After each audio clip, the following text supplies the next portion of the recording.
There are signs of a global recession. Elon Musk wants workers at the factory instead of the home office. He also wants to lay off workers, all while Tesla Giga Berlin Factory begins to ramp production with triple rotation working shifts and its first 1,000 vehicle production per week. Tesla got kicked out of the Environmental, Social and Governance, or short ESG index of the S&P. To get an insight into the macroeconomics Tesla is operating in, I've invited the Tesla Boomer Mama herself. Lasst uns gemeinsam Alexandra Merz willkommen heißen. Danke, dass du dir Zeit nehmen konntest und ein fröhliches Hallo, Alexandra. Maybe you can tell us something about your background and what you do. Well, you touch me in my heart when you speak German, I can tell you that. So, yes, I'm actually German by birth. I lived the first 24 years of my life mainly in Germany. I had a year as a high school student in America, in North Carolina, but other than that, I was mainly in Germany. Studied 2 years in London and then lived in France. And now in California. So German is dear to my heart. I'm German citizen still. I'll have to give that up once I become a US citizen, but it's very dear to my heart. So there you go. That's me and the biggest Tesla fan out there. Yeah, maybe you can tell us a little bit about what you do, what you do for a living and your business background, like you could say. Yeah. Sure. Yeah, well, let's do that. So I studied business administration. And my first job was with Deutsche Bank in Paris. Paris was a pure coincidence because I was married to a Frenchman, but the Frenchman lived in London. So why Paris? I mean, that's going down a rabbit hole. Probably the most easy to understand reason was that I already had the first child during my studies. And I thought as a mother, then, 1990, doing a career in Germany seemed a steep hill, while in France, everything was, very well organized for childcare and all that. Mm-hmm. Didn't speak a word of French, but thought, you know what, that looks like a more easy solution for what I wanted to do. So that was that. So started with Deutsche Bank. First was in the trading room. It's actually funny because I thought about that this morning because we may get into macroeconomics, but I think these French elections yesterday will bring a lot of upset in Europe. And I do believe there will be countries going out of the euro. And in my very first year being trading and selling currency derivatives, there was a devaluation of the French franc then. It was crazy. I was young, I was inexperienced. I came one morning into the trading room and there we were. It was the craziest thing I've ever experienced. And I think something like that will probably come in the next 12 months. And so it brought back memories. Deutsche Bank then promoted me to become fund manager. I left Deutsche Bank. I became fund manager for Commerzbank, and they did their biggest funds out of Paris. So I became fund manager for them. One of the biggest funds was rated by Moody's. Moody's got to know me, and then they hired me to become their VP for the whole of European fund rating. So I worked 6 years at Moody's, which was obviously then, as today, one of the two biggest rating agencies, and I got good insight into how that all operates. Then set up my own rating agency, which still works in Germany. It's called Scope. I left them in 2007, left the financial markets then, set up a real estate agency, completely different, had a lot of fun doing that for 7 years in the south of France. And then moved to California, where I set up an investment consulting firm where I help European, Canadian, and some other national investors who are entrepreneurs and want to come to the United States, either on an E2 visa or on a green card. So that's my job now. Oh, that's a really interesting background there. So you really know, crazy, right? You know your stuff. I'm happy to have some expert on this show about the economic space more, because before that I had many people like Joe Justice, for example, who talked about culture, for example, more, and especially the automation stuff. So everything very into the nitty gritty of Tesla and the working environment. Also Fazat, I've interviewed. He talked about the culture at Tesla also with his coworkers and everything. So. And I think what's really great about this Tesla community is they're coming from all sides, right? I mean, I have no clue about cars. For me, cars was just a vehicle to bring me from one spot to the other. Now I get so passionate about cars, and I'm watching Sandy Munro's videos, and I'm watching yours, and I'm watching all this discussion, and I'm learning so much. And I just hope I can bring a little bit of this financial background to the group as well. Yeah, I'm sure about that. What you mentioned is very interesting also, because I've observed that also, I mean, I'm from the design space more and totally different area, but the culture problematic that I witness in Germany, because it really grinds my gears when I sit around and read headlines about VW saying, yeah, we will catch up, and on sitting on their high horse, very proud Germans, very conservative German company having a big mouth and not delivering. I identified really that the problem with that was we don't have patriotism anymore because of the Second World War. That's my theory, that patriotism is more or less dead in Germany, but they express their patriotism through their companies and say, the proud German, VW is such a great company, and the cars. So the cars are holy for the Germans. And so interesting. And you're right, this corporate pride is completely there. And I actually noticed it already when I moved out of Germany, because obviously, German cars were still the thing. Even in France, if you drove a Mercedes or BMW or Porsche, it was obviously better than a Renault or Peugeot or something like that. And I also saw it going down the slope, right? I mean, today, I don't think somebody who wants a prestigious car only thinks of German brands. I'm not saying they're not buying anymore. Of course, there's still buyers for them, but you can just see it melting in front of your eyes. And then you still see this German press. I mean, I read from time to time Handelsblatt or Frankfurter Allgemeine Zeitung, and I'm going, oh my gosh, wake up. Nobody cares anymore. I mean, don't talk about it. And I still think actually Volkswagen is the better of them. The one that really gets to me is BMW, and I have a special relationship to BMW because my brother lives in Munich and he's quite high up there and quite well done. He's going to hate me for saying all this, but there we go. and so he really knows deep down BMW, and I'm just looking at them. And so I think the moment I thought something really changed was about 18 months ago when he bought an Audi e-tron, which I think is a crap car, but never mind. At least he got it, right? At least he got it. And I thought, oh my God, please now go back to the board of BMW that you know so well and tell them. I mean, it's just, and what the other thing that really drives me nuts as well, BMW brought in California this compliance car, right? The i3, which we bought in 2014. Very cute car, little thingy, and a good size, and good interior, lots of the sustainability aspects of it and all that. But it just remained a compliance car. Why in the world would you sit on such a base and make nothing out of it? How dumb. Yeah, and especially they released it in Germany a little bit earlier, and I also saw the impact. Many people bought it. A small niche bought it, but many of this niche bought it. And it was interesting because also my engineering friends, they looked really close on that, and they said, like, it's very good made car. It had a carbon fiber, a little bit expensive on the expensive side, but that's what Germany is all about, quality and luxury vehicles more. So they did that, and like you said, they just sat around, and now we hear CEO Zipse saying something like, we don't make that bet that we want to switch to EVs until 2030, which is ridiculous if you look at the expansion of Tesla. I mean, they want to target, or Elon Musk said that they want to get about 20 million cars on the road per year going on from 2030. And it's ridiculous to hear that BMW CEO says something like, the dominance of Tesla is over. If you look at the market share, it's ridiculous. It's a growing market. I think in Europe they have market share of like 60% in some areas, and some in the EV space. So I don't see BMW dominating anything. And they said 200,000 cars they want to produce 2024 or something. And that if you look at the numbers and just compare, it's very unemotional. You just have to compare the numbers, and then you see everything and look at the growth rate. And I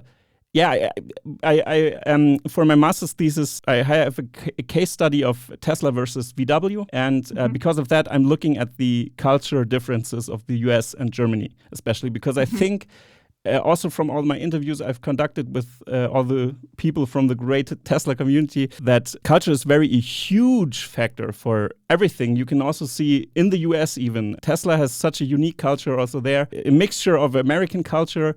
And for example, with timeliness, they are very German, and also with the principle first approach that Elon Musk always does, that's also more on the European side, because the Americans are more application first. So they learn something from an application. And the first principle approach is very like scientific and like a culture from Europe strongly. And that's interesting how they adapted their culture like this. And that's why they are so strong now. Yeah. If you allow me, I would even add that he's now adding Chinese work ethics to it, because he has now a couple of times mentioned how proud he is of Shanghai, how they are, getting back to work, ramping up quicker. I think Tesla published on Twitter how the ramp was quicker in Shanghai than it was now in Berlin. So I think what Elon is trying to do is tell America and Europe to, get back to work and look how other people can do it in other countries. And maybe it's time for everybody to, get back to a more productive work rhythm and an attitude. Yeah, I also observed, like you said, you can learn from the Chinese people the work ethic and the passion about going to work and just finishing the job. Very strong workers there. Yeah. When Elon Musk announced that he wanted to open up Giga Berlin, I was like, okay, I get it. Right into the hornet's nest. Okay, good idea. German workers are also good, but it takes like 6 years to build that factory because we have so many examples. They did it a bit quicker, but I was as doubtful. And I had a lot of criticism saying, oh my God, Alexandra, you're German. How in the world are you not enthusiastic about it? I said, well, it is because I'm German that I'm not enthusiastic about it. I mean, I could have understood probably Poland better, or maybe even Turkey, or maybe one of the, Croatia countries, maybe even Netherlands, where they had one of those bigger service centers. I mean, certainly not the French. I mean, Volkswagen did quite well in Spain, so I could have. But for me, Berlin was really tough to swallow. Just for the little story, when I told you about the rating agency, so the rating agency I co-founded for open-ended real estate funds is called Scope and is in Berlin. So Scope already existed prior to me joining them for closed-end funds, but we set up a separate entity for my part, and that was the first time after the reunification that I was back working in Germany, right? Yeah. The work ethics in that Berlin office, and I hope it got better, but it was really, it was very Berlin driven, but at 5 o'clock, it was over, right? Nobody after 5 o'clock had a pen in his hand. They were ready to walk out of the office and leave. And for me, that was completely new. I'd worked in American companies and, we would leave at 3 if the job was done, but we would leave at midnight if the job was not done. There was the whole hourly work situation. And one of the things that I followed the last couple of days was in the German press, because I set up a Google alert for Tesla Grünheide, is all these IG Metall the unions, articles about, oh my God, the first workers in Tesla got paid less than the newly recruited ones. And I'm like, oh my God, the headache that's going to wait for them. You have no idea what this stuff means in Germany. This is big time headache. Yeah, that's what I also saw unfolding, because first I was concerned about the time the factory will be opening up, because I know the example of the BER, the German airport in Berlin, which took like 8 years or something. And they, because of regulation, they had to rebuild many parts of the factory because it wasn't with the fire hazard regulations, it wasn't compliant anymore. Where I laughed again because I just saw all the money down the drain right in front of my eyes. And I mean, chapeau to Tesla, because they did it in a record time. They were able to get the right politician on their side. I mean, in an environment where there were major elections in Germany, where there were major elections in Berlin-Brandenburg. So they had to fine tune it.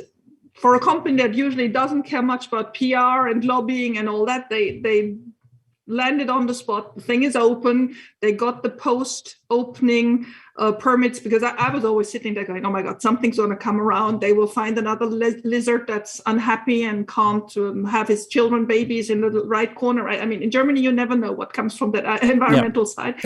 And on top of it, I do suspect, I have no proof for that, but I do suspect that the big competitors tried everything smear them, right? So to make sure it goes as slowly as possible and even may fail, which they didn't succeed, of course. And so I'm very proud they opened.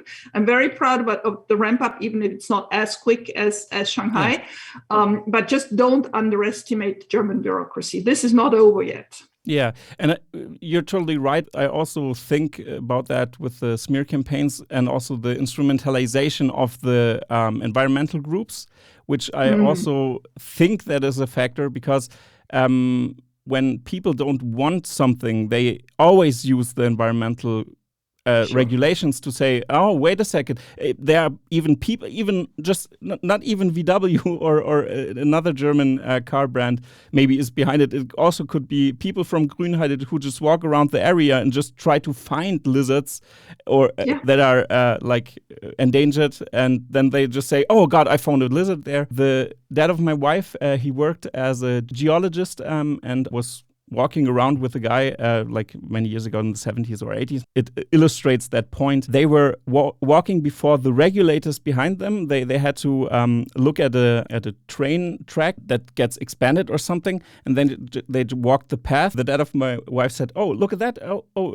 Isn't that an endangered flower? And he said, and he just stepped on the flower and rubbed it down and said, oh my God, if that thing was seen by the regulators behind us, they would shut down this area and we have to build around it and stuff like that. And I get it, environmental protection is there for a reason, but the German regulators overemphasize it and they're not flexible enough. Exactly. I mean, that is exactly the rigidity of Germany. That's why the bureaucracy is such a subject. And then on the other hand, we learned the last 6 months, right? This dependency on Russia, the fact that actually all this environmentally pro-German themes that over the last 20 years were teaching every other country lessons of how it had to be done, finally bought coal from Russia all the time, right? You just sit there and think, my God, was it all just fake? Was it all just? And at the same time, they really put cooperation on the spots to be holier than thou, right? When that Volkswagen scandal came out in America, Germany made even more out of it than the Americans, right? The Americans, I always feel like, okay, you've done bad. You pay your fine. It's going to be hefty. It's going to be lots of lawyers involved. That's it. But then it's over, right? In Germany, you always have the feeling, okay, now we have to go deep down how this could happen.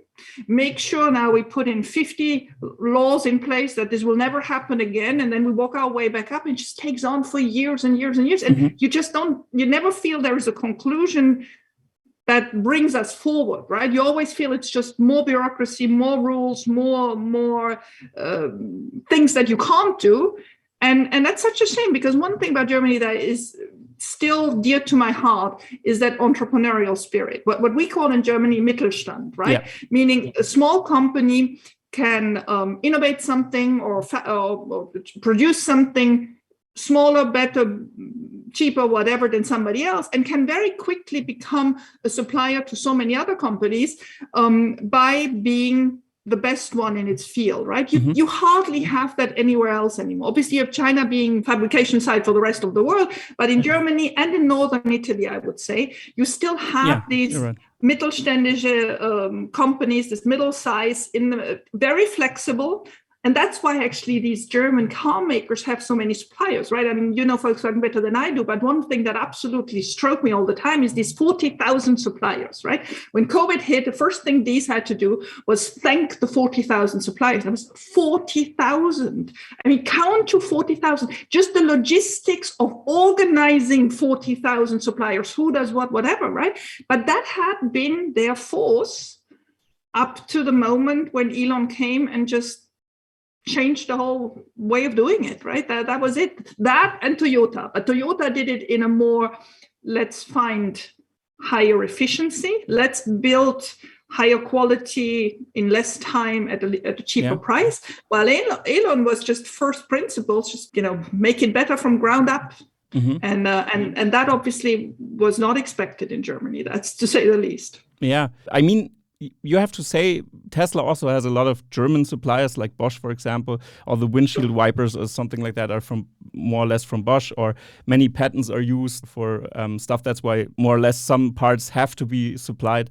But I also see that the vertical integration, and Joe Justice talked about that also, is different there, because the German car brands really use the supplier market to press the prices down, because the regulation is so operating in a market where the regulation is so strict, like in Germany, forces you almost to look where you get your money. Then you go to the suppliers and implement a system that works inside of this corporate system, and just really press down on the suppliers. For example, they go to a supplier, say, all right, we want that amount of parts and that amount of time with that amount of money. If you can't deliver, we go to the next Mittelstand company and just give them our stamps. And even when they do test presses, they build their, for example, a press, and the patent on this press, they cannot use it anymore. VW comes in and just takes it afterwards and say that's our property because it's our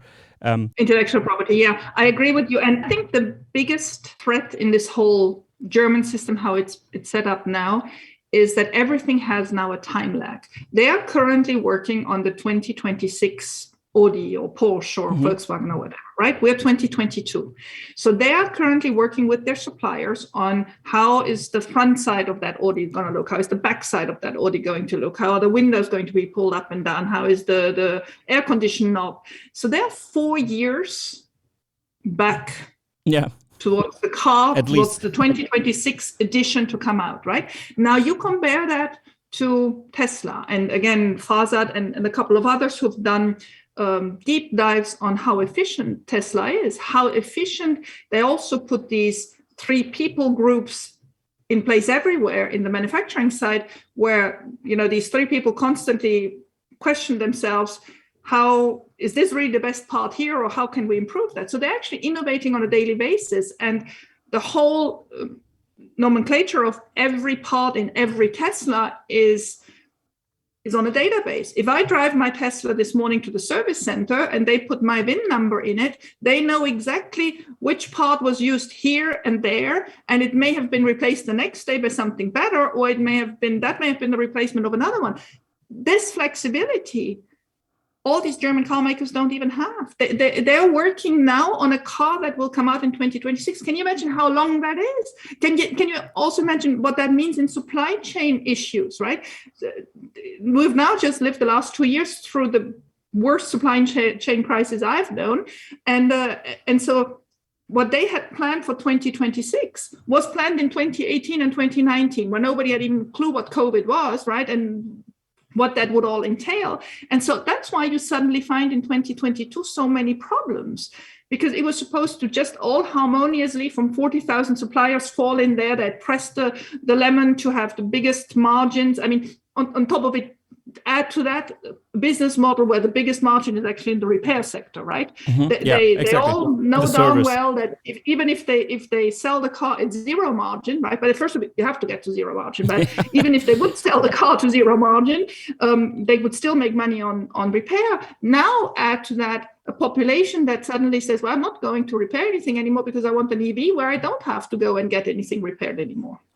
And I have to add something there. Darren Jung from that I've interviewed last week from Singapore, he told me that even the service isn't the only challenge that German Auto has. It also expands to replacement parts afterwards. So if they have to change their running system to a new type of producing vehicles. So they need to build a second plant to change everything. And then they have to supply parts. And the Mittelstand companies especially have to supply those parts. Yeah, sure. And the problem is if they say, we won't work with you anymore, but please produce that part for the next 10 years because there are rules in place that you have to do that. And I mean, this small factor alone could break their necks. I completely agree with that one. And one of the things that made me think about, I mean, the one thing I have to say, forever, Elon and this Tesla community initiated me to think much more. Yeah, I mean, you have too. no idea how many sleepless nights I have where I just go through this and I go through, oh my God, these franchise models in America, that's going to break their neck, or these pension liabilities they have. And there's so much to think about. It's beautiful to get ahead, but I have to say it gives me some headaches. But getting back to the part, so one of the tweets that Elon had a couple of months ago was about, shall we introduce a new color, right? Remember, there were some people saying, oh, with the too many white Teslas on the road, make silver popular again and whatever. And he said, the thing about a color is, once you're on a color, you're committing for 10, 15 years to the quality, entertain this color, right? Yeah. To have the door replacements, to have whatever. The decision to take a color is a big decision. Then go back to Porsche's website, and the pink and the blue and the 15 green and whatever. Or when Maribor says in 2025, we will have 30 models. Why in the world would you make 30 models? 30 models, 30 parts, 30 colors, 30 whatever. Is there anybody thinking about efficiency in a moment where really everything calls for you? We have to be efficient. Don't go with decoration, just go straight to the point, because we don't have the money for decoration, we don't have the time for decoration. We have to get ahead. And today, even most people wrap their cars like it's like $1,000 to wrap your car. Yeah. I mean, if you want decoration, do decoration. It's not. Yeah. You don't need the manufacturer to look after that. Do we get it out? That's the most important. That's also like really a core culture thing also, because that thinking stems from Silicon Valley and from the software development side. And Tesla is a hybrid of a very strong production company, but a software company first. Also, yeah, they started as an engineering company, but Elon Musk is a hardcore Silicon Valley startup guy. Sure. And also, like, if you look at the software, compare the software from every company and everything, also the integration of AI in the company is unprecedented, like, because they are so ahead. They use the production methods of the future in their company, and together with AI and computing, and the other car brands are focused on producing the vehicle. That's why the German cars are still one of the best quality cars ever. But if you turn on your car and look at the screen and realize, okay, now we have thousands of screens in the car, and the screens keep getting bigger and bigger. And if you look at the interfaces, and me as a designer, I could throw a book at them for doing that. What they are doing, it's like BlackBerry versus Apple that we've witnessed. And today, it's even worse. It's even worse. I think I'm old enough to have had that Nokia. I don't know whether you remember. It was round, totally. And it had a sort of a stick, and you sort of half turned it to open it. I mean, I felt so chic, you have no idea. I think this must have been like 1997 or something. I felt like the queen of telephone owners, right? It was cute. It had probably the nicest silver lining, and the way you open it. I mean, everything was cute about it, right? Maybe could have had Chanel written on it, would have cost even more, but that was about it, right? You compare that to the Samsung or the Apple that's today, that is just nothing. And the approach is software is everything, and around there you build the best and the most efficient car. And that's just a completely other way of seeing it. In Germany, they're still like, oh, do I want mahogany? Do I want my radio like this or like that? And a little bit of software. And then also they're just lacking the software engineers. Volkswagen, I remember probably now a year ago, suddenly said, okay, we're hiring 5,000 software engineers, 5,000 software engineers. I mean, that's like the 40,000 suppliers. You probably need 5 good ones. Yeah. And overhaul everything, and they work day and night and they get it done. But the simple idea that you would think 5,000 could do it, or maybe 10,000 or 50,000 while we're at it, that's not it. That's just, you need a couple of geniuses that understand it and that understand operating systems. And I don't think they will go today to Volkswagen or Mercedes or to BMW. And I also think that stems from, I have to mention Aaron Meyer's book, The Culture Map here, because I highly recommend reading this, because if you want to learn something about culture and the culture differences between companies from a management perspective, then this is a good book.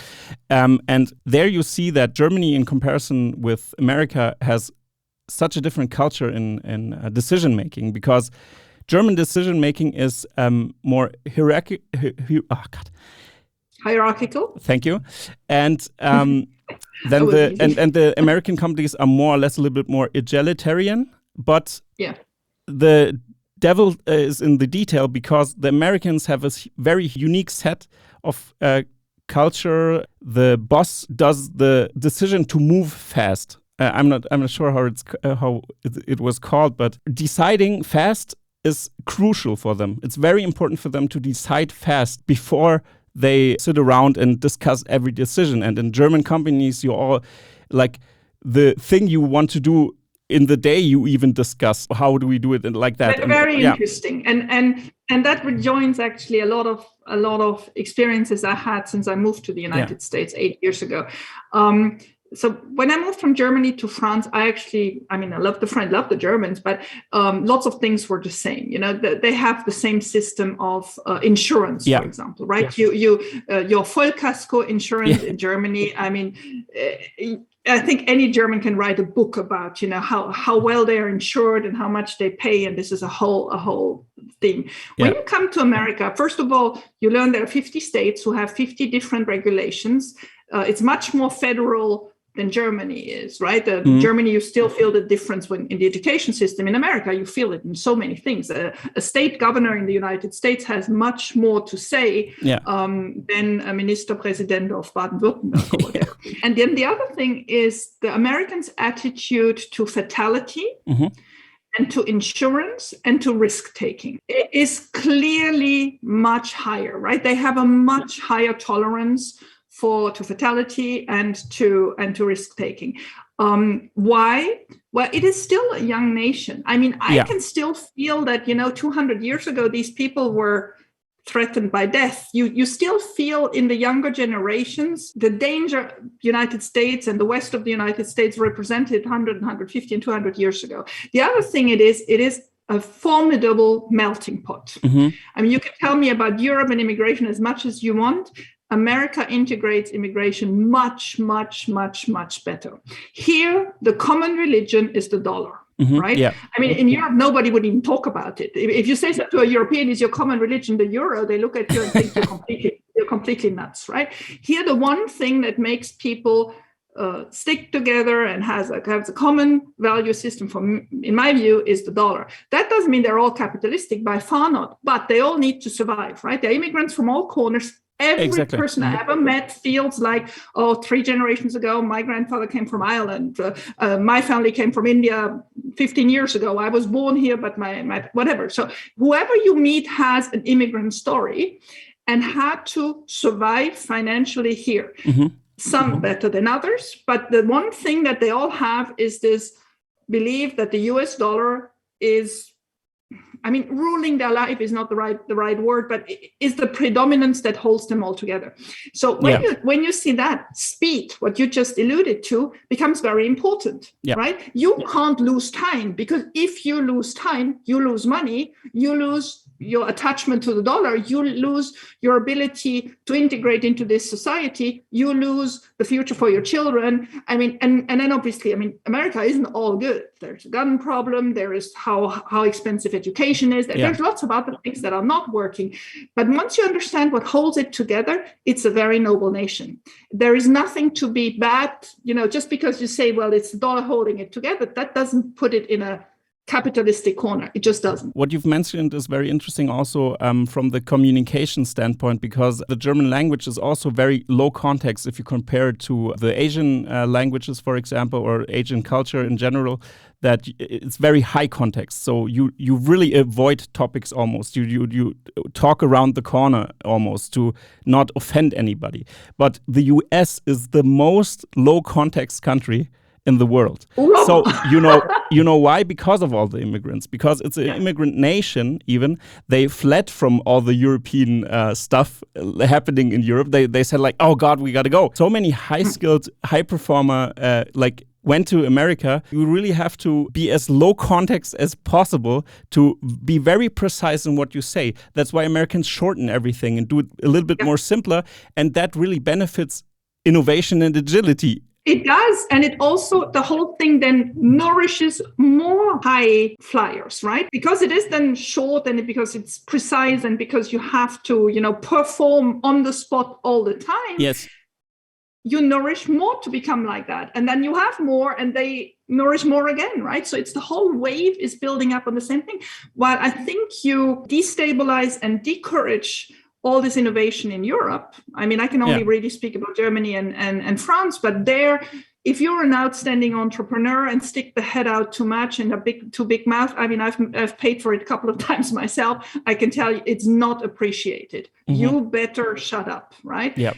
Here in America, no. I mean, you say stuff and sometimes I think, oh my God, maybe I went a bit, no, it's okay. It's out there and you may get criticized. You may hear somebody say the opposite, and you deal with it, think about it, maybe change, maybe don't. But the whole discussion is on a completely other level. People speak up a lot more, mm-hmm. and people do a lot more, because it's not only about talking. I mean, fair enough, they talk quicker and more precisely about it, but they also execute. And I think Elon even amplified that. Elon very clearly said in his hierarchy, there's no hierarchy. Somebody having a good idea always has to be heard, right? You think that happens in Germany? I don't think so. It certainly doesn't happen in France. No, it really doesn't.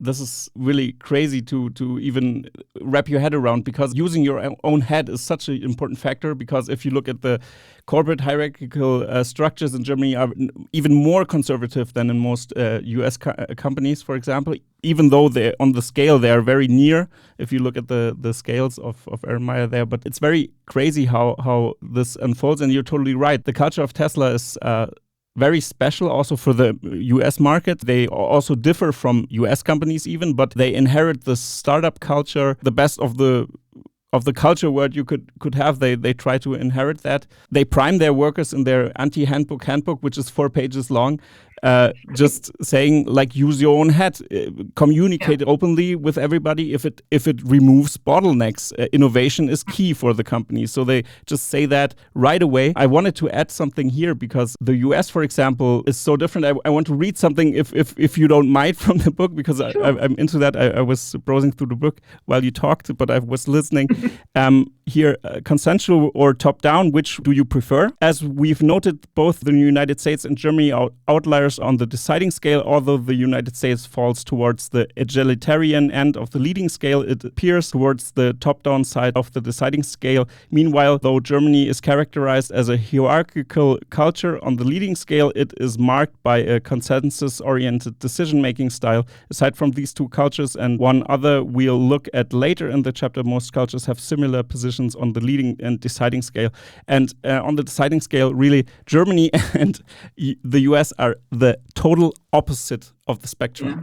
And that's why it's so hard for Germany to adapt all this new thinking. And I mean, I want to excuse them a little bit. Yeah. I mean, Germany has obviously had a horrible history in the Second World War, and then tried over generations to educate, to clean up, and to make sure Germans become consensual, right? Become people that, don't try to impose themselves on others.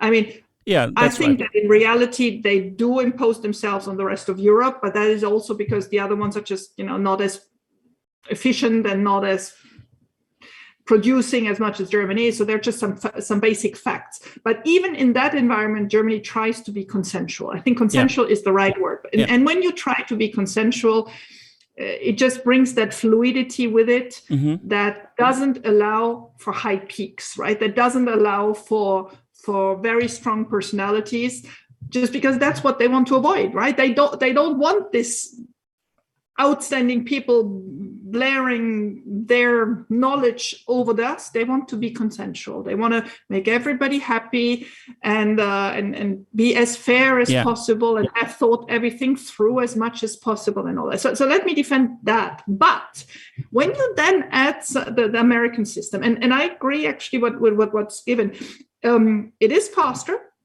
it is less hierarchical, but when you have founders leading their companies, like we have in the case of Elon, yes, you still have this bull on top that imposes his way of being, right? Now, we all love Elon and we love what he's doing, but that doesn't come without breaking some China, right? Yeah. It's not as easy as if you can just say, okay, Germany is consensual, it's lots of delegating to suppliers, and it's just assembling, and so it's giving up on the innovation side, and the Americans do all the innovation. It's not that easy, but it is true that the American reward excellence much more than Germans do. Reward financially, but also reward in standing, and they appreciate people trying to go ahead and take a leadership.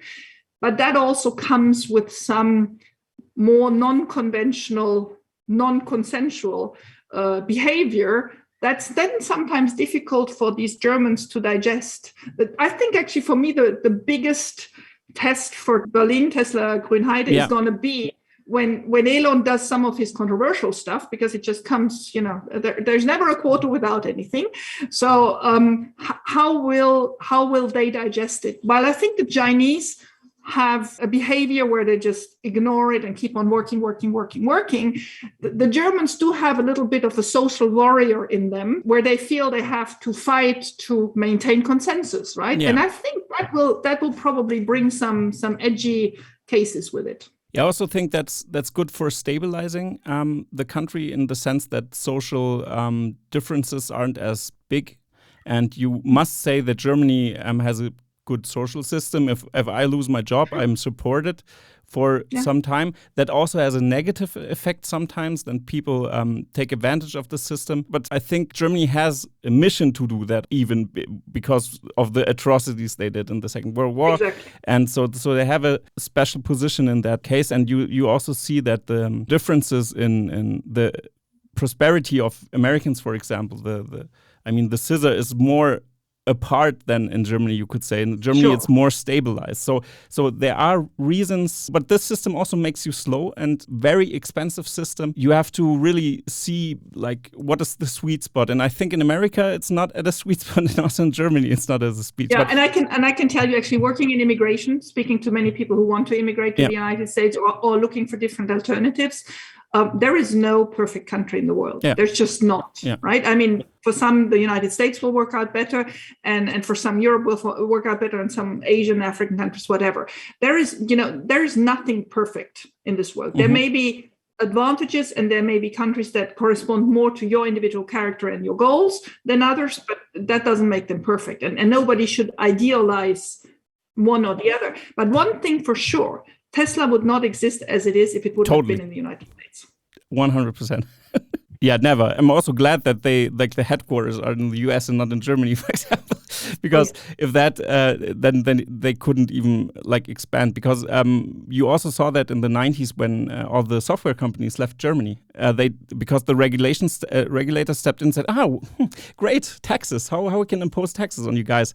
Let's find a way to tax you. And they just said, we can't operate because we're making a bet here if this works or not, and we have to be leave us alone a little bit so we can figure this out before we pay taxes. And that's why everybody went to Silicon Valley after that, and gone they were, and that was it. Exactly. How stupid, right? Yeah, really. But that's the way it was.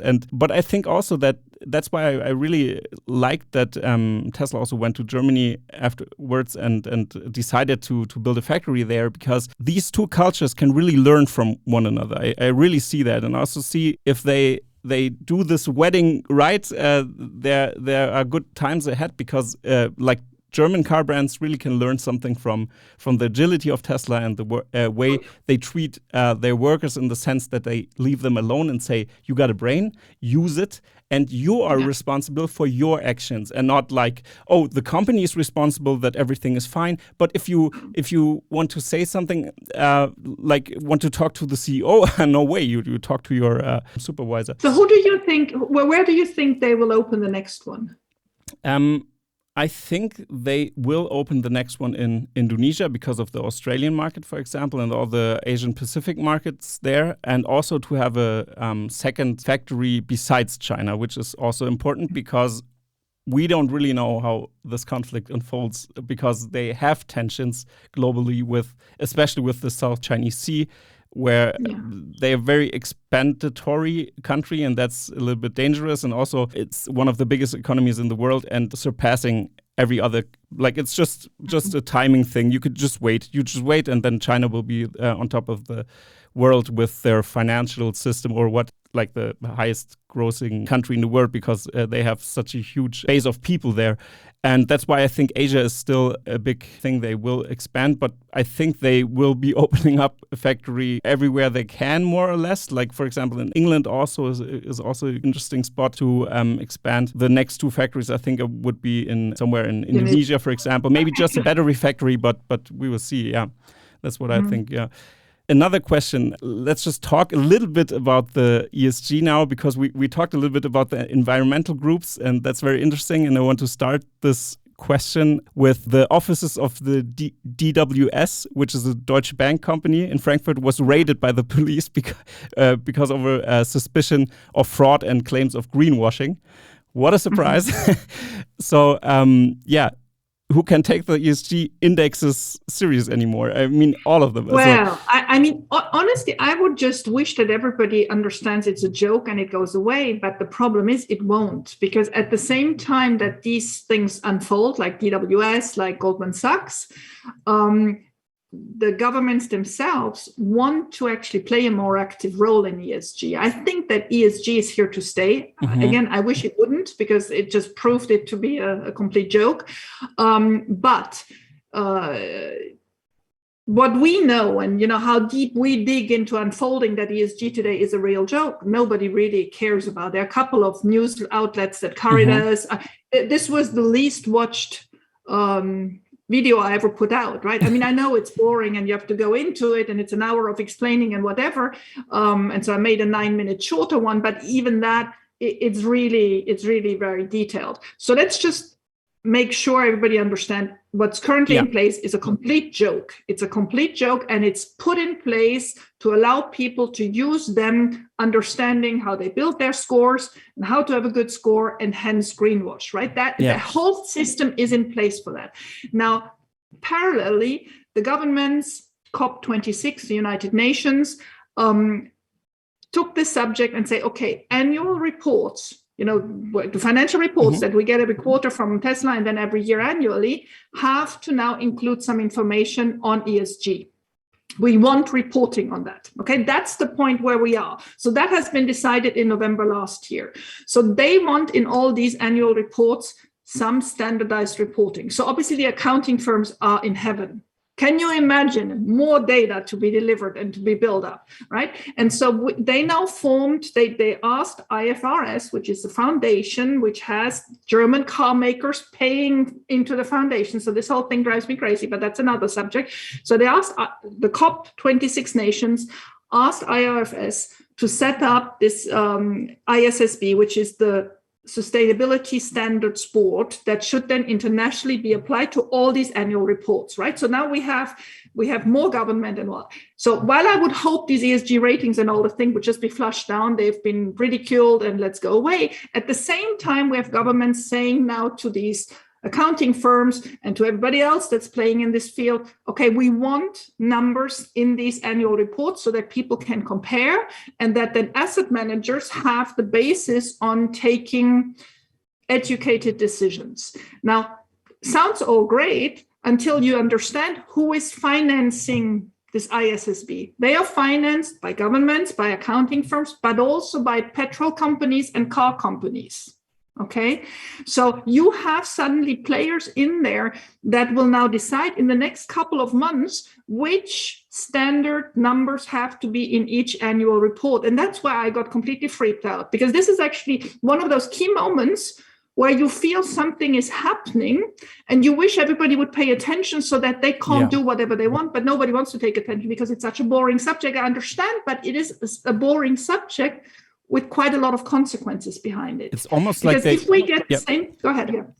It's almost like they're forming like a huge lobby group, like a very huge and very powerful, influential lobby group, which isn't looked at, which is crazy. And to everybody again, I want to emphasize: ESG means environmental, social, and governance So that means in these categories, what are the standards? And as we could see that Shell and all the, I don't know which ExxonMobil, for example, was like, oh yeah, great environmental companies, but Tesla, oh no, please, they are so unfriendly. Crazy. Let me make that a little bit clear. Yeah. So the old style S&P indices, when you have S&P 500, it just means that you have the 500 biggest market caps, right? Mm-hmm. They do have some rules on when new companies emerge, how long it takes for them to integrate their place in the hierarchy. We saw that with Tesla. You remember last year actually 2 years ago, when they were supposed to get in, and then they delayed it for 3 months, and then suddenly they announced in November 2020 that yes, now Tesla is allowed to be included in the S&P 500, right? So the fact that there is a ranking by market cap for those that made the cut to be in the S&P 500 ESG is not so surprising. And there, obviously, you find Exxon there because Exxon is one of the biggest market caps. What is much more ridiculous is that Tesla didn't make it. So what is their explanation that Tesla didn't make it is, they check now all these criteria. So there are criteria on some greenhouse gas emission, that's all okay, but also on how much is your minority rate in which location for your employees for the last 4 years, right? And so you get lots of this social aspects of things, or governance. Do you have a handbook against bribery? And I mean, stuff that you just, and then if you don't answer, you get 0 points, right? And then they average to 0 points and then whatever. So the total score for Tesla was 28 out of 100. Okay. So 28, and then their procedure is, so they have those 500 companies, and if in each cluster, don't get a headache, it's not done yet. Then in every cluster, so it's cluster automobile or cluster media or whatever, in every cluster, they cut off the bottom 25%. They are not allowed to be there, and they fill them up with smaller companies. And so Tesla flew out of the automobile cluster because it was below the 25% mark. But if you look only at the score, that's very improbable. So what did they do? Because they wanted to influence it and make sure Tesla was cut out, is, okay, they said, well, it's close enough to lower. Now we're integrating a supplementary criteria, which is media and stakeholder analysis. So once they've done all their soup and scoring and whatever, Tesla was still in.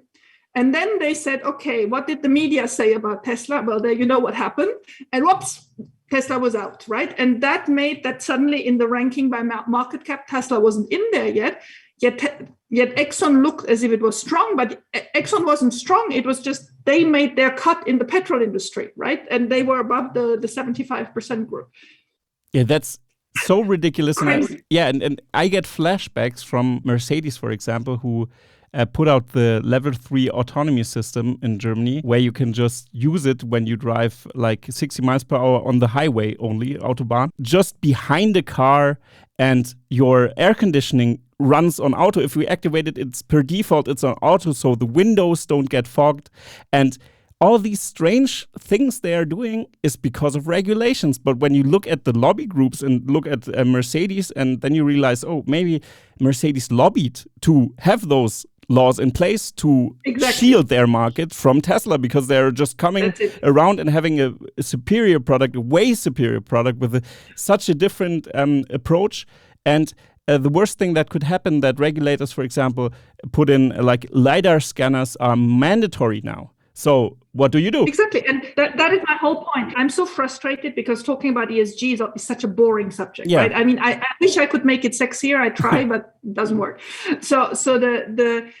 But it is such a typical subject where Tesla could now do some education, right? I mean, I try to do what I can, but I have a little voice, right? But it would be so good for Tesla to say, look, this was absolutely ridiculous. Here it's what they did. Look how ridiculous it is. Let's throw it all out and start over, right? That's the message that should get out. But I mean, they don't. So you have these regulators. They are the same type of people than these S&P analysts, right? Yeah. They are the same type of quite conservative people. I mean, who becomes an S&P analyst? I was for 6 years Moody's analyst. I can tell you it was good. I had my kids there. It was all good, but it wasn't the most exciting job I had. These are the people that will, in the end, take decisions that are crucial for Tesla. And I mean, I hear those engineers saying, well, the product will always convince. maybe, but at some moments you need these people. You need these regulators. You need some people, some reasonable people of the press. If you want to reach critical mass, exactly, and to educate, because these people don't drive Teslas today. Yeah. They just see the craziness about Tesla. They're more suspicious than favorable, and they're now going like, okay, what's happening here? Then, I mean, I love the idea of the bot, but now can you just imagine somebody doing a very conservative job, and suddenly somebody tells them, oh, there's going to be a bot that's going to replace all the boring jobs. You see, that scares these people even further. So while I love the whole innovation and everything Elon does, I just fear that there is something small just lacking to educate all those that are more suspicious about Tesla than necessary. Yeah, you're totally right. And also that's a danger that has to be addressed at some point. I mean, Elon Musk talked about the hardcore litigation team. And I think the next step after the hardcore team that is about protecting Tesla from the law side of things, if somebody really tells lies, that they can just really like write some letters and send some letters around. The next step is a PR department would be a good thing again, and maybe also don't call it PR department. Don't call it PR department. When dead on arrival, call it fighting misinformation department. Yeah. Ministry of Truth or something. Yeah. Okay. I also think it sounds like they need to go into lobbying also someday. Well, they do. You know, it's actually funny because I follow some of their career postings. God forbid, I don't want to work for Tesla. But if you go on the career site, so Tesla/careers, and you select United States, Washington, D.C., you see that there have been for months now two quite senior positions for lobbying up there. I mean, obviously they're not filled because they're still there, but I do have some hope that there are. In Berlin, they did hire a PR team. In Shanghai, they do have in place a PR team. So I do believe that there is something happening. I mean, obviously in the United States, Elon is the PR by himself. Again, I would like to protect him by having other people help him on that. But I think there are some things happening. I'm hopeful that some things are happening. I also hope so, because I think you really need us. But I think the opening of Giga Texas was such a smart move, because I don't want to get into politics or anything. It's not about that. It's about if you can change the thinking of the Texans in that regard of green cars, which would be really hard. I assume Texas is more pro-oil. And that's why I think it's such a good idea if they really can show the Texans and make them proud about Tesla in Texas. I think that's an important spot to break ground in a very traditional oil-driven state. Well, I would go even further. I think Tesla had for many years the typical Democrat electorate here, just because they're more environmentally sensitive. They're also obviously in states like California, where Tesla became sooner the market leader, and that was that. By Elon now declaring that he will vote Republican, and by Tesla moving from Fremont to Austin, and by the next car out being a truck. I mean, whatever you want to say, but Republicans love their truck, right? There's no doubt about it. He's actually expanding what I call TAM, the target audience market, right? The totally addressable market. The way this is unfolding, and it may have not been on purpose, right? But I actually think he just opened up a whole new market of people saying, okay, Elon is for free speech. He doesn't want to ban Trump on Twitter anymore. Elon moved to Texas. I mean, Austin is a very Democratic-driven town, but Texas is, and I mean, Governor Abbott was very favorable to Tesla, and I hope he's going to finally give up that old law that obliges you to have dealerships in Texas. Cars. Exactly. But I mean, I think there's just, stuff just takes time. But I mean, if he would have done it strategically, which I don't think so, but it was a happy ending, because for me, it just opened up a whole new clientele at exactly the right moment. Yeah, I totally agree on that space. There are some concerns that he might burn his old customer base or this Democratic customer base, but I don't think so, because if you compare the cars again, And if you compare the product again, you can't compete. It's like exactly. To go where? Yeah, where? Hyundai. What do you buy? I watched this weekend. I find the Rivian truck very cute, right? Yeah. I think it's very cute little truck. And then I watched Now You Know going on a camping trip with them, and no chargers, and I mean the whole thing was just a nightmare. The whole weekend just turned into a nightmare. And we had a Bolt before we had our Teslas.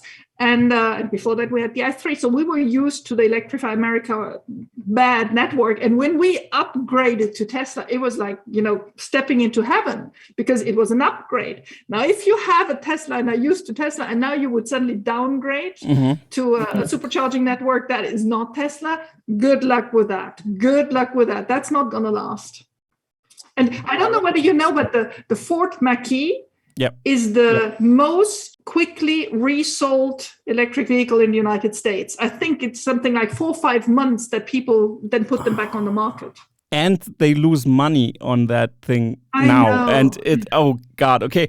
That's so interesting. I also think it's crazy what's happening. And I think there are some risks, like you said, like for example, the ESG index could be also a huge risk factor for Tesla. Do you think, maybe we go back to the topic, do you think that the ESG index could be such a huge problem that in their reportings, they have to be a member of ESG, the index? No, what I think will happen... Or just the standardization of the test? Exactly. I think that ISSB will oblige people to put certain key numbers into the annual reports. Now, if these key numbers are about greenhouse gas emissions, fine, right? But if these are about counting your minorities over 4 years in each location and blah, blah, blah, I mean, if it becomes an obligation, obviously every publicly listed company will have to do it. And that means Tesla, like everybody else, has to put the resources into it to do it.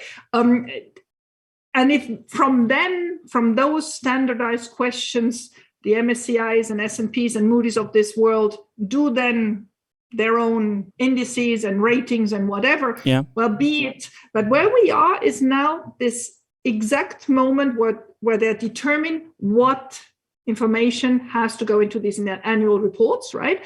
And this is the ISSB, and behind the ISSB are these governments, but also car companies and petrol companies. And so I'm so worried now that what they want to put in there will be deliberately twisted to make Tesla look bad. That's my big worry today, right?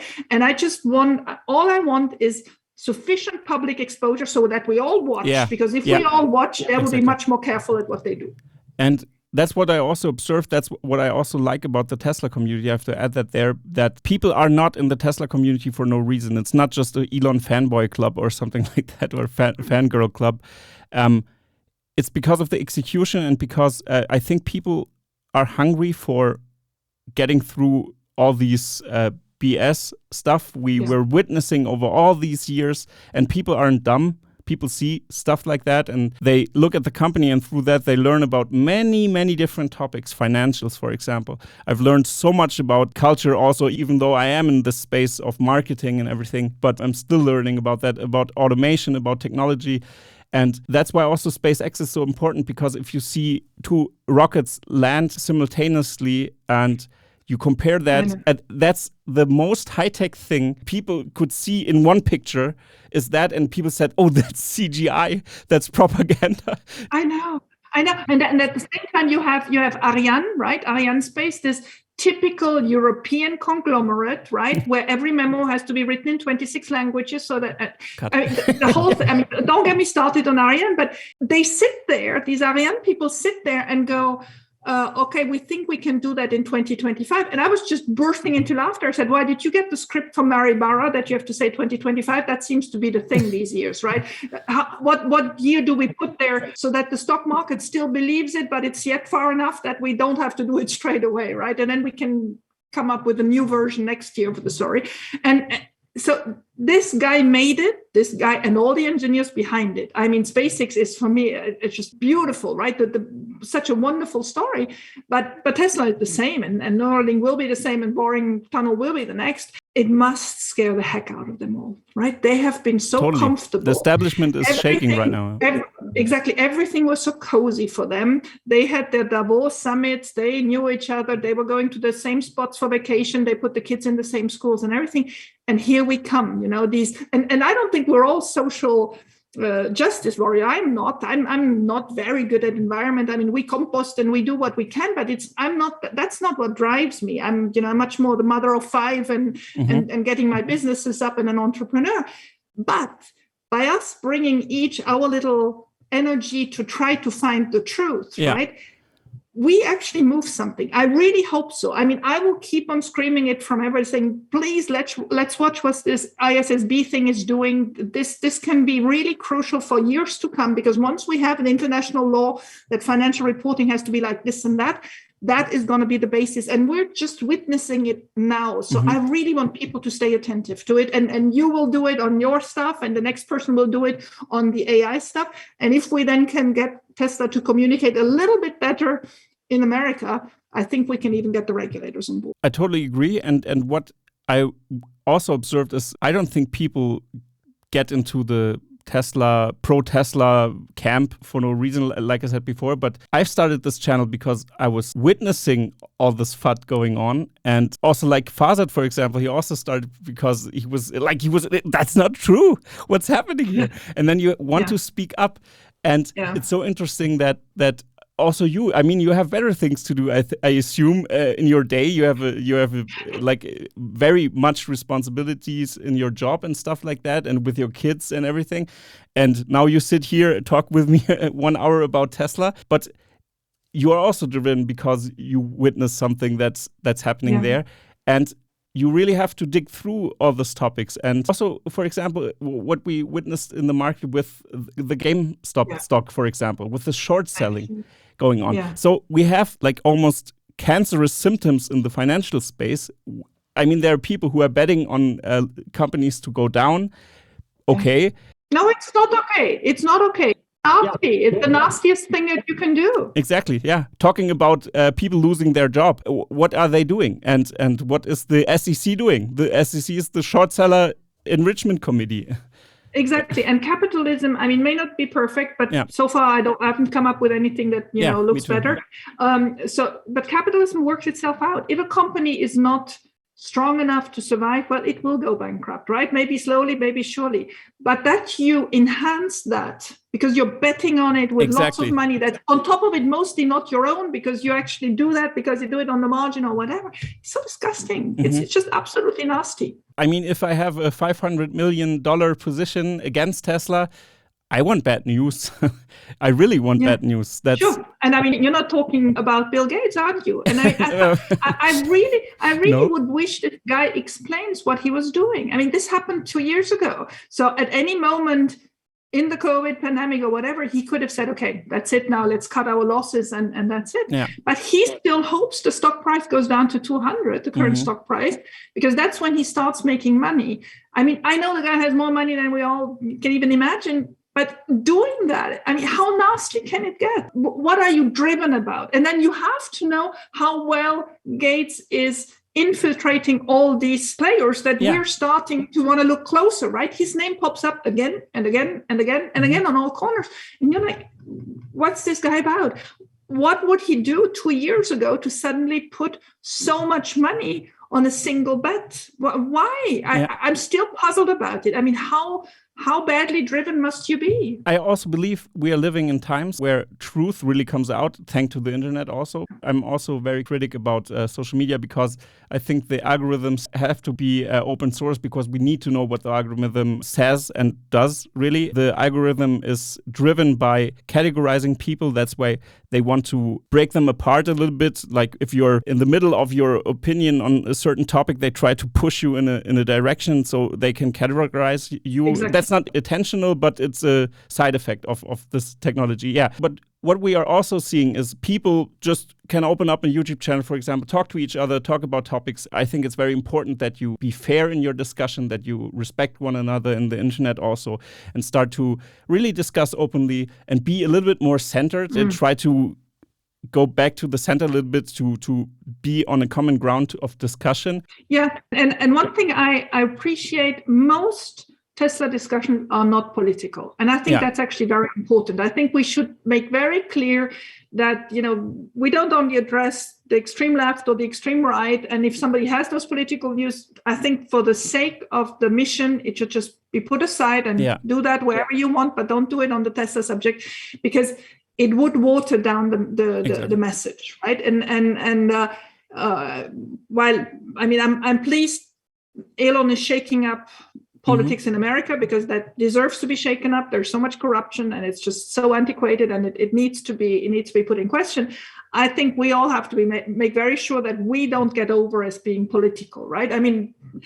Everybody of us has a certain opinion about politics, but it shouldn't really filter into the Tesla discussions. Yeah, exactly. And what I observe from my European position in Germany here, where we have a multi-party system, and I see the American elections and have a big question mark above my head. What's happening? It's so driven by money. It's almost like who has more money in the bank wins the election or something. There is some truth to that. Yeah, but so I don't really get it. But what I get is, okay, the Americans want a leader and want the power in one hand, more or less, besides the House. I get that they have decisions, but I get the approach that you want to have, like, you need a leader sometimes. And in Germany, you see that's so egalitarian that until decisions are made, like 4 years are passed, and then it's another election again, and then you replace somebody, and then it's the same thing all over again. That's why political-driven or state-driven innovations lag behind so much. Like, for example, in Germany, we had the e-mail, for example, which was a disaster. It was like a standardization of communication, that you can send a digital letter, which was a farce. It was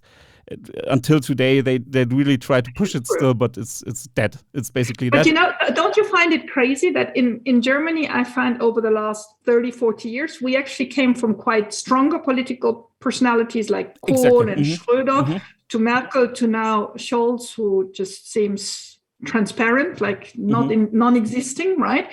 And at the same time, in America, you had mainly more vocal leaders. They were getting more and more passionate on their sides, until now Biden, where everything collapses, which is actually giving a very uncomfortable feeling to lots of people. Totally. And then you have France in the middle. So I was very passionate last night to follow the elections in France, because in France, it was actually building up a little bit like in America. Yeah, exactly. In the electoral system in France was changed in the early 2000s to coincide presidential elections and Congress elections, right? The parliamentary elections, so that they were just back to back.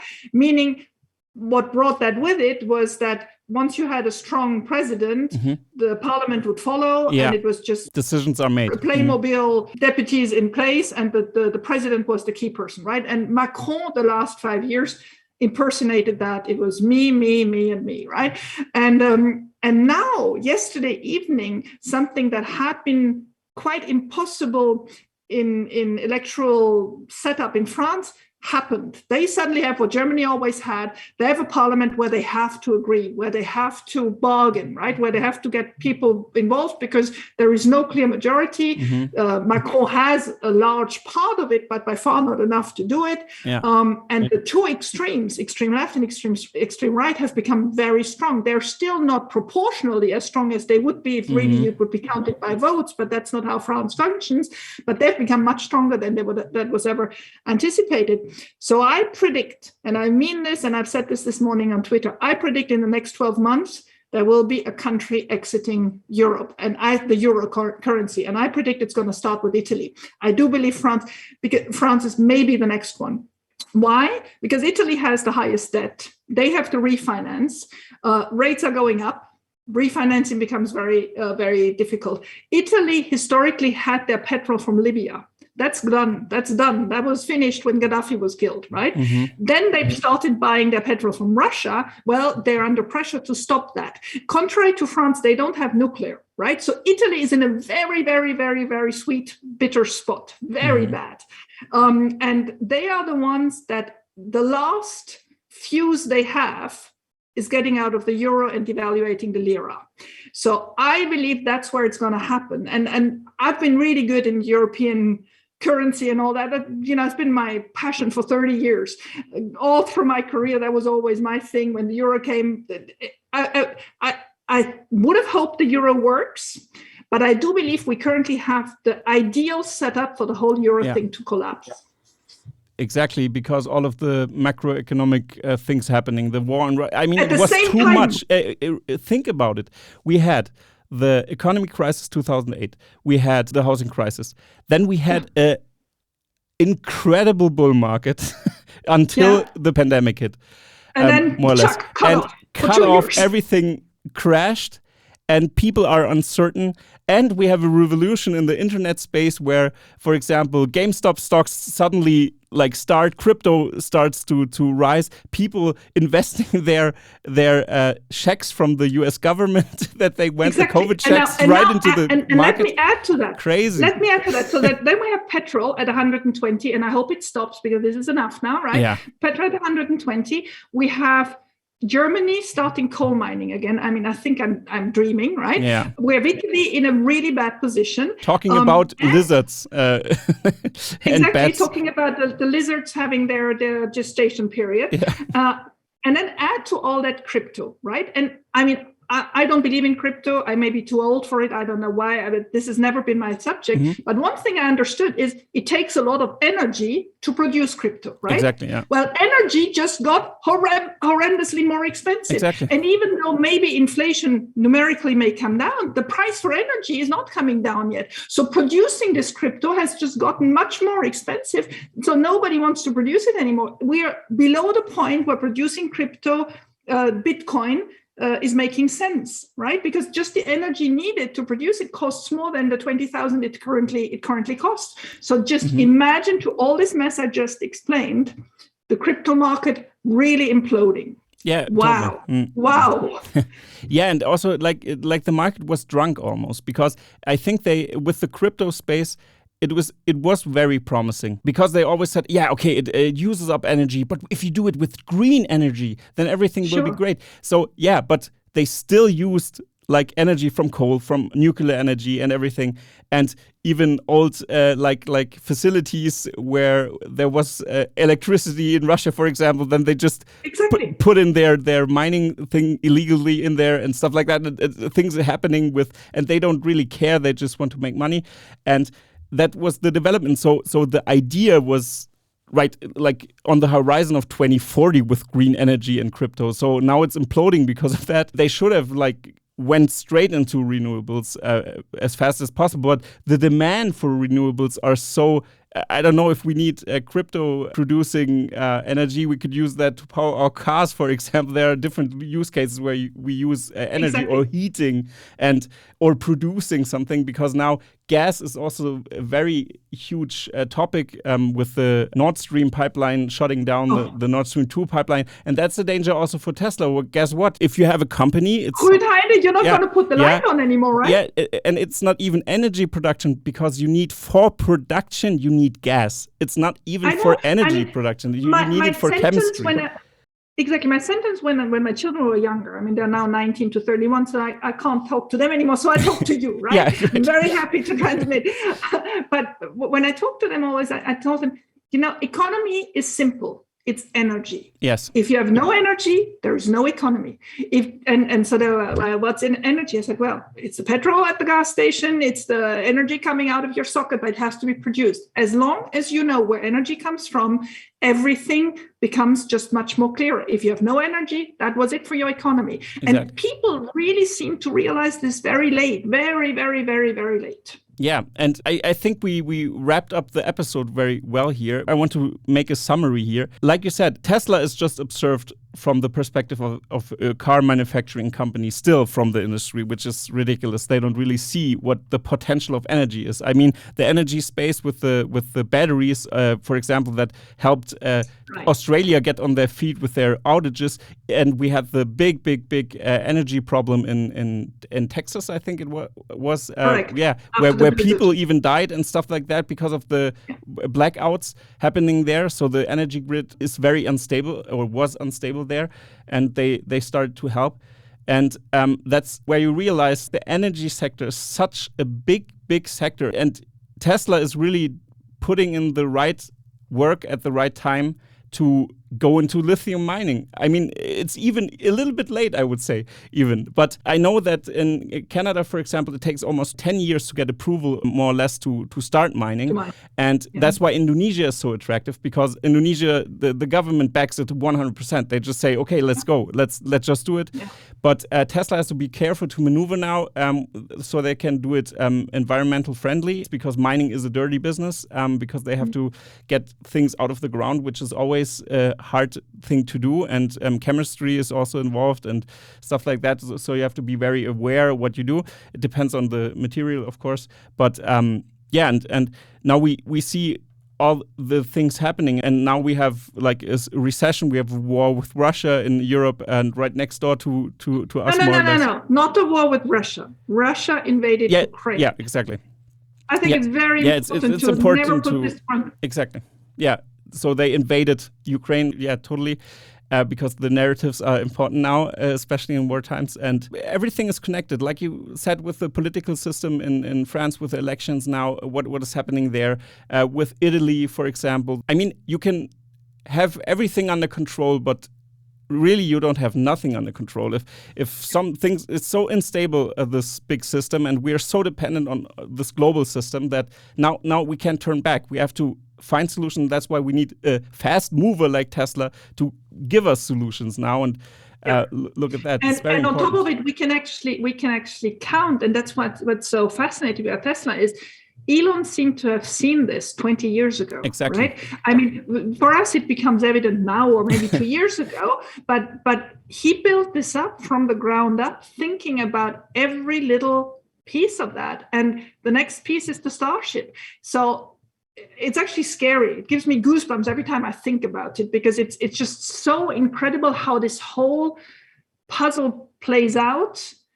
And he had started very early building solutions for it. Are they sufficient solutions? Well, we'll see, but at least there are solutions where nobody else had even thought about it.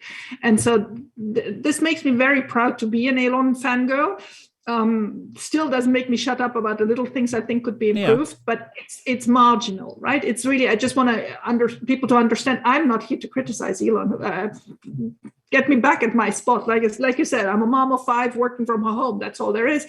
But some of the little things I think it's worth talking about. Maybe it just gives some thought. And then, like me, everybody else has to speak up in their particular field, right? This ESG rating field, I'm going to talk about as much as I can, because I want some focus of everybody on that for a couple of weeks, where we may still have some input there. And you should continue inviting the best guests ever, because I think it's really great to help bring out all this information and get people interested. You need these perspectives, and also to the people who still are not sure about Tesla and stuff like that, or what Elon says or something. It's not about that. Look at the people, like, for example, you. I consider you a very high-skilled person who is very interesting and very important in their field, who knows her stuff.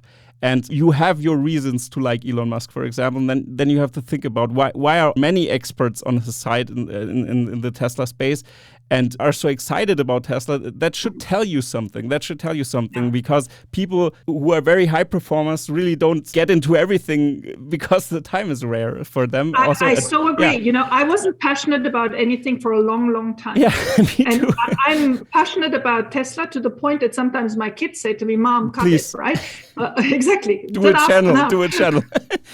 Exactly. Talk to other people. That's true. I mean, yesterday evening, I was working just on a tweet, and my son came back home and said, "Mom, can you just do something else, just for once?" And I'm like, "Okay, you're right." Yeah. So, Alexandra, for the summary of the episode, maybe you can tell us what you think. What are the biggest challenges for Tesla, for example, in that context we talked about? Maybe you can just do a summary. I mean, I do believe we're going to have macroeconomic and geopolitical headwind for a while. I just think that lots of things are moving: China, Russia, Europe, and even America. Mm-hmm. And so I do believe this is a rather unstable period, could become a recession, and I hope not. It would be good to have a soft landing, but I doubt it. I do believe we are getting very quickly into recessionary territory, which will amplify all the other problems that are already out there. So in this period, I think Tesla is best equipped compared to many others on doing what they're doing. Yet I do believe there are some headwinds. One headwind I think is easy to fix. I want to get back to that, is communication. I just believe that has to be a little bit more consensual. We were talking about consensual earlier, a little bit more of a consensual source, being able to address these people. And I feel they're doing it already in Europe. I know they're doing it in China, and they should just maybe add that to the United States as well. The other one is making sure the regulators hear Tesla as well. If I hear of regulators that have Volkswagen, Daimler, and BMW in their foundation boards, but don't hear from Tesla, I think that is a shame, especially when we're talking sustainability. So those are the ones. But I mean, in general, I think Tesla is the best positioned. This morning I was asked, do I really worry about the stock price for Tesla? I don't. Even in a recession, I don't. So it's not about the stock price. I'm not saying it's just going in a straight line up. That's certainly not the case. But I'm not worried about the stock price as in itself if you have a long enough horizon. If you're a day or 6 months trader, don't even go into Tesla. That's not your stock. Do whatever you think is good. But Tesla is not a stock for day trading. It is really, for me, an investment where you should have the time to let it play out. Yeah, very good summary that you just made. And I want to add that never before we had this type of communication. We're communicating from Germany, and you're sitting in the US. Where are you located right now? In Santa Barbara. Santa Barbara, yeah. And I was talking to Darren Jung from Singapore, for example. So we have the possibility to talk to each other from face to face is so important. And I also think it's so important to have a discussion, to have a topic to be passionate about, to talk about it. And also talk with people who are not in the Tesla community or Tesla space. Exactly. It's totally important. We don't want to be in a bubble. Of course, I follow all the Tesla influencers and stuff like that, or you, for example, also because you made some very interesting points. But I still think we have to be very careful in our discussion, just be very respectful to one another, and just try to get to the bottom of truth. And if I'm wrong, I'm wrong, and I will accept that. It's important that we don't get too emotional. I think everything's so emotional driven online, and I think that's very important. But I think we have a lot to gain from the future. Also, we have technology jumps that are incredible. We have the investing space is revolutionized for retail investors. Never before retail investors had such a access to the stock market, for example. That's also new. Cheap. Doesn't cost anything. Exactly. With all these trading apps, for example. Yeah, we saw there are some problems, like the GameStop stock that Robinhood more or less had problems to get onto the next day. So they you just wait when crypto implodes. All these crypto banks. Yeah, that's the problem. All the crypto bros and gals that invested in crypto will have a bad awakening maybe, but you learn from stuff like that. And then me also, I'm not into this crypto space because of that reason. I'm also invested into Tesla, and just in Tesla because I look at that and realize what they are doing. I'm sure it will unfold, and I don't really even care how much I gain or lose and stuff like that. It's just a long-term investment. I just want to look at it, and because I think the mission is very important, and so that's where I can get behind. So that's important, and I also think that we are in shaky times and geopolitical, more or less bad times. But also on the other hand, we have the technology to communicate with each other, and that I think it's the most important thing to do that in those times, to get your head straight and in crisis, you can shift your focus. Maybe family is more important now and stuff like that. Just let's figure out what you do and don't panic. And just be rational. Don't stop to educate yourself. That's what I want to put out there. Yeah, very well summed up. Yes. So yeah, Alexandra, I really enjoyed this conversation with you. I had some stuff a little bit prepared, but we just touched on every point like this and that, and we just switched around. It was more like a conversation, but that's what I really liked, and also enjoyed the way we talked to each other. We had a good flow, I think. I was a little bit unprepared with my Erin Meyer book because I didn't even thought of bringing it up, but it was so fitting for the culture topic. So I apologize for the bad preparation. I loved your Post-its on it. I mean, so well prepared. Thank you. Yeah, I have to tell everybody, please check out Tesla Boomer Mama on Twitter, for example, if you want to see something. Alexandra has a great Twitter. I also want to emphasize her YouTube channel, and please watch the ESG video. I know it's a presentation format, more or less. It's 1.5 hours. It's long, but it's important to understand it. So please go into the nitty-gritty and try to understand it, because like we saw in Grünheide, for example, the environmental groups that are financed by the car industry or something, we don't really know what's going on behind the scenes, but they just try to block everything Tesla does, and that's really suspicious. And if you look at everything else, for example, the ESG index, it's like a global theme that you can see all around. And not everything that has a green label is a green label, so we have to really be careful about that. And also, I want to emphasize, look at the impact of the ESG and the regulation, which is very important, like you said. I think the best way to see it is they are trying to oblige companies to publish certain criteria, certain score numbers, and the selection of these attributes, the selection of these scores, what should be imposed to these companies are highly important to make it then comparable. And I just feel at the moment there is the wrong influence behind these boards that want to make these decisions, and we must make sure that what they want is really what we want in the end to learn about these companies, and not some whitewashing from the start. So who has the control over the scale, more or less, over the categories of the index is very important. The data points, exactly, the data points are important. And also that's inherent with the regulation also, because those then tell companies what they have to comply with. Exactly. And so that's why that's important. So that's the main focus you should have, and then watch this video of Alexandra, and then you can have your lens, what you look out for. So I really enjoyed it, and thank you for your time. Thank you, Jan. Yeah, there's only one thing now left that we should do. We should say goodbye to everyone. Bye, goodbye.